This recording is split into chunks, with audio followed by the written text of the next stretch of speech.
तुमच्या जीवनात जर जास्त पैसा येत नसेल, तर याचा अर्थ असा आहे की तुमच्या मनामध्ये जे किलमिश दाटलेला आहे, हेवा दाटलेला आहे, दुसऱ्याबद्दल आकस दाटलेला आहे, संशय दाटलेला आहे किंवा पैशाची भीती दाटलेली आहे. तर त्यामुळे तुमच्याकडे पैसा येत नाही.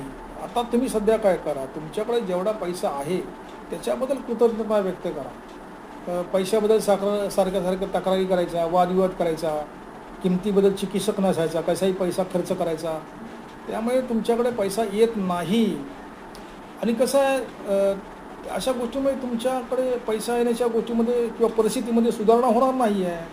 मग तुम्ही काय करा, सध्याची तुमची परिस्थिती कोणतीही असू दे, कशीही असू दे, तुमच्या मनामध्ये तुम्ही पैशाबद्दल कृतज्ञता व्यक्त करा. तुमच्याकडे जो काही आता पैसा आहे त्याबद्दल तुम्ही कृतज्ञता व्यक्त करा. मग बघा, जादूने तुमचा पैसा वाढू शकतो.